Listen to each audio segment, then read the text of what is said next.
নমস্কাৰ।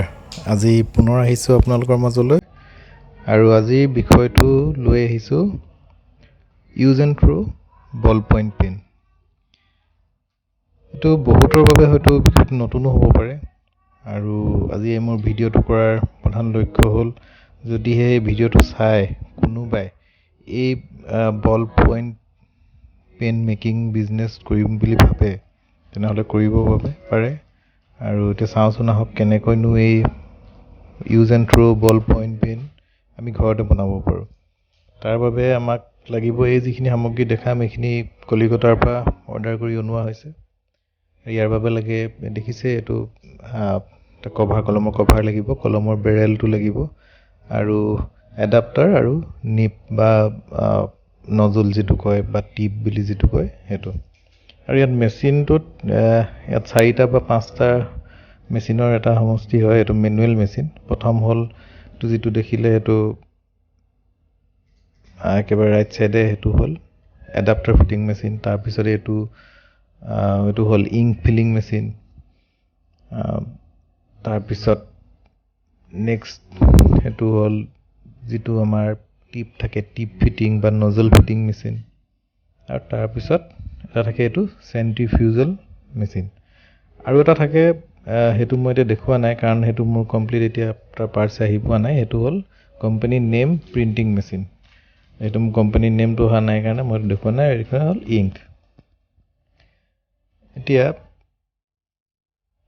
প্ৰথমতে আমি ল'ব লাগিব এডাপ্টাৰ ফিটিং মেচিনটো।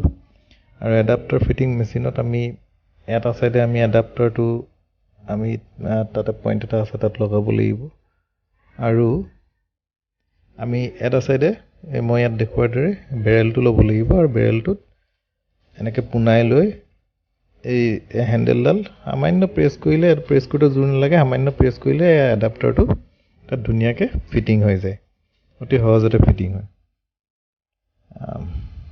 ইয়াত মই এতিয়া বৰ বেছি নেদেখাওঁ, 2-3টামান মই কলম এনেকৈ ফিটিং কৰি দেখাম।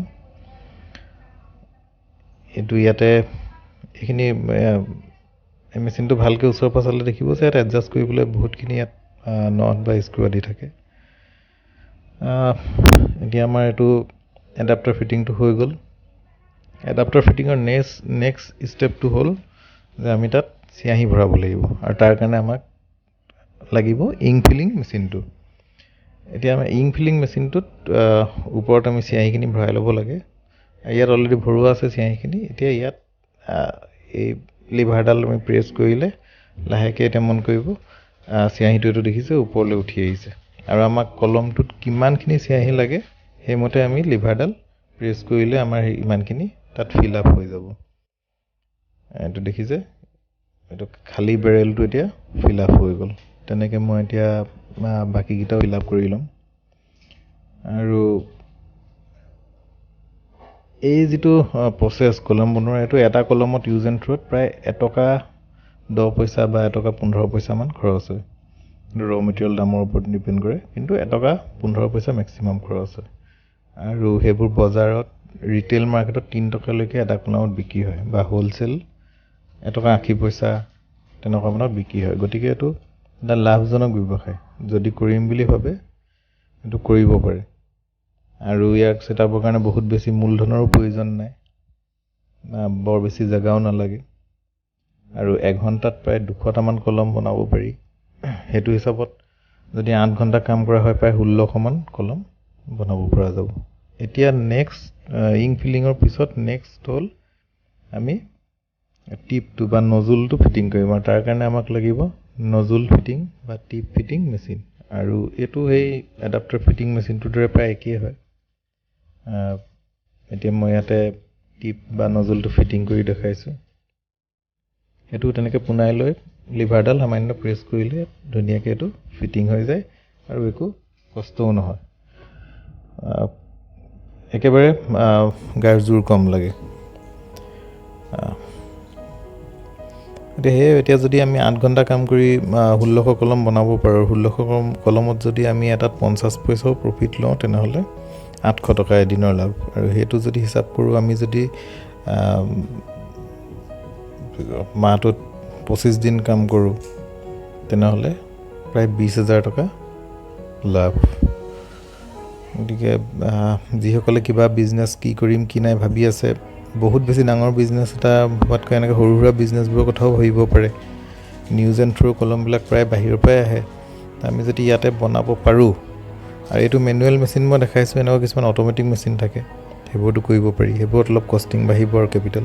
এতিয়া তাৰপিছত হ'ল এইটো চেণ্ট্ৰিফিউজেল মেচিন। ইয়াত আমি কলমবোৰ যেনেকৈ দেখাইছোঁ, নিপটো ভিতৰৰ ছাইডে থৈ এইটো আমাৰ এটা মটৰ থাকে, এইটো আমি কাৰেণ্টত ছুইচ দিব লাগিব। ছুইচ দিলে এইটো চেণ্ট্ৰিফিউজ প্ৰচেছটো হ'ব। তাৰমানে যদি কলমখিনিৰ ভিতৰত আমি যেতিয়া ইংকখিনি ভৰালোঁ, তাত যদি কিবা এয়াৰ বাবুল বা আদি কিবা তেনে সোমাই থাকে, তেতিয়া সেইখিনি এই প্ৰচেছটোত সেইখিনি ওলাই যাব। আৰু এইটো কেলৈ কৰিব লাগে, এইটো নকৰিলে কেতিয়াবা কলমবোৰ লিখি থাকোঁতে মাজত নিলিখা হৈ যাব পাৰে, তেতিয়া হয়তো ফুকিয়াব লাগিব ৰিফিলটোত বা তেনেকুৱা কৰিবলগীয়া হ'ব পাৰে।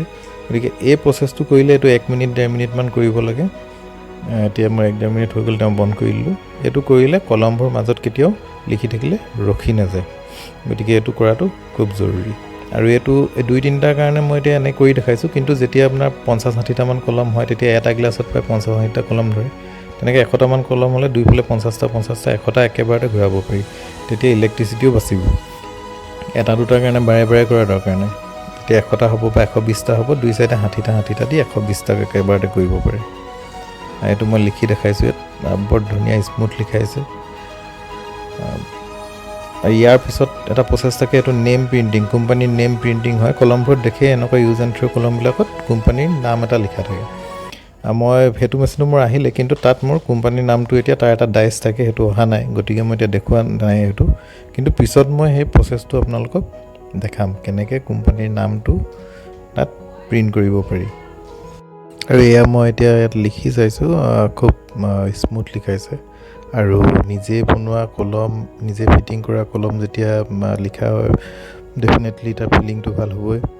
আৰু সঁচাকৈ বিশ্বাস কৰক, লিখি খুব স্মুথ লাগিছে। নৰ্মেলি এইটো ৰেঞ্জৰ যিবোৰ কলম কিনা হয়, তাতকৈ কিন্তু লিখি ভাল লাগিছে। তো আপোনালোকক কেতিয়াবা কৰি চালে, লিখি চালে গম পাব।